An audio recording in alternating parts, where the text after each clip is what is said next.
Handidi kuhura, handidi chihure. Saka pandakambotengesa musika ndikatengesa musika ndapindwa nekutengesa. Pandakabroka ezvinozvibhawara kunondiremera kunoripinda.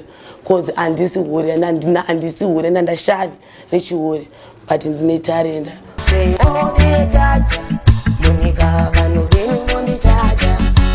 Jaja nepandisi nojaja. Life ini yandiwata. Ini yandiwata. Kandona ndechingwafu. Zafunga ndiri mbafu. Nintende ndichingwafu.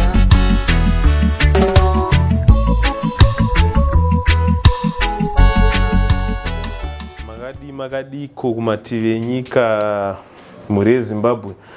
Tadzoka zvekare on your favorite program Bishu Diaries.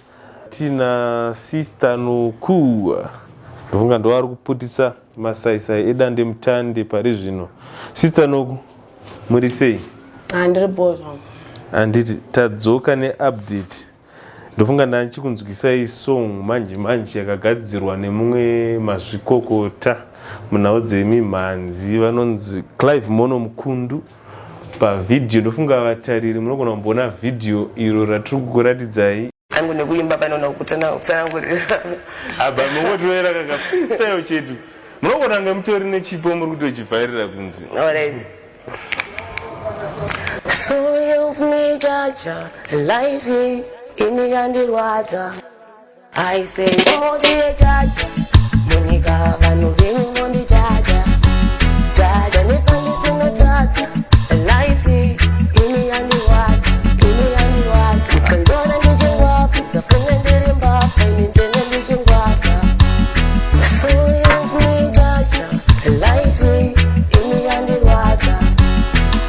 Nongoti makaita zvenyu basa nekundibatsira. Mwari akukomborere, Mwari akublessei. Akupedzera makore akawanda. Nekuti makandiita chinhu chandisandisa ndamboitirwa nemumwe munhu muupenyu. Saka ndiri kufarisisa. Handina zvakanyanyotaura kwose ndikunyanyofara. Hadzi makaipa mudhara wangu. Sister Noku, nyaya yapo ndeyekuti ndakabva ndabatwa zvekare namukoma Sylvester all the way from the United Kingdom. Vakati aiwa sister ndoda kuvabhadharira studio time kwa Ep5Noku. Sister Noku, vazhinji vari kutaura kuti I think mukafocusa nemusic ndo pane chipo chenyu kana kuti tarenda. Imimi munozvitambira sei? Inini ndinozvitambira ndiri chite ndizvo zvandaiwisha mulife mangu cause ndikangotenga kuimba kubva ndiri mwana mudiki but ndandine shungu dzekuti ndodawo kuimbawo but ndaishaya anondibatsira. Saka right now panani anondibatsira ndikuda kuimba ende ndikuda kuimba ende ndine simba cause Mwari vari kundipa simba ende Mwari vari kundipa zvekuimba zvacho zvozopererwa. Saka ndongotenda Mwari nechipo ichocho chavakandipa. Saka tingati kune vakatarisa pachirungu apa masongs amanyora so far mangani? Ambori mangani masongs amanyora imi? Amunoti nini andakanyora saNoku? Masong angu ndofunga pamwe pacho handinyore, pamwe pacho ndogona kungorekota nefoni but andakanyora nenge 26 kubva 2021. Ndazwa muchaita hanzi mamwe munorekodha nefoni asi imi maitaura kuti hanzi hamuna foni kuti vanhu vanogona kukubatai nekuti vazhinji vaida kukubatai. Zvakamira sefoni yamuri kushandisa mukatsanangurire vatariri kuti imimi foni yamunobatika munayo here? Inini foni yandoshandisa kutora pandinogara pandogarwa nemangoma kuti handizara mandiri. Ndinotora foni shamwari yangu yandotamba nayo. Ndobva ndamuti ndikumbire kuti umbondipo foni yako ndimborekodha. Pane zvinhu zvandinoda kurekodha zvandiri kunzi ndiimbe. Saka ndakatadza kutozvirekodha hazvizoite bho. Saka ndobva ndatongokumbira foni vandarekodha. Kutozodzosera munhu foni yake. Alright. Saka opportunity yavapo yekuti munge muchinonotsikisa song yakabata moyo yevanhu yamaimba iyo ikabva yagadzirwa beat namukoma Ep5Noku vanova nyanzvi mukugadzira mimhanzi. Saka amene kuti where do you see yourself in the next few years to come? Matarisana nebasa ranga muchiita. handinoona change because izvo zvinhu ndikutoona change ndisina chandina but change itoripo igombe yakakurisa because kungorira uchinzwikwa nemunhu wese achiteerera zvinhu zvandinoimba kwakangokocha saka handiti saka hano hatina zvimwe zvakawanda mamwe machallenges amuri kufesawo ndaapi mukurarama kubva patakakusiyai paya zvakamira sei pakurarama kwenyu the day to day work matarisana nekuti mauchinonofokasa nemusic mungambotsanangurire kamwe kanhoroondo kuti mararamiro enyu akamira sei mumazuva ano amuri kurarama?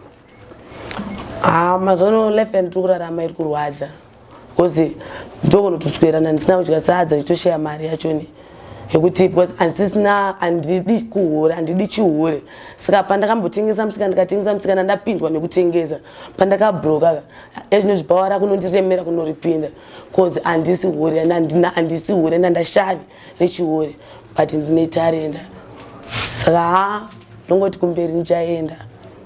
Vanhu vazhinji vaitaura kuti sister dai vabatsirwa sister dai vabatsirwa ndofunga vazhinji makatarisa vazhinji vaitombondikumbirawo namba dzavo asi challenge ndeyekupi sister Noku currently she doesn't have a phone yekuti mugone kuvabata. Sister Noku chitupa chekuti vakakutumirawo mari vachikubatsirai chitupa chiripo here chekuti mugone kuzonotora mari? Ya chitupa chiripo. Chitupa chiripo nekuti chitupa ndo chinotora mari. Ndofunga vatariri zvekare mazvinzwira mega hanzi chitupa ndinacho. Vangade kuzobatsira mukusimudzira chipo chasister Noku makasununguka kuti mugone kuvatumira mari.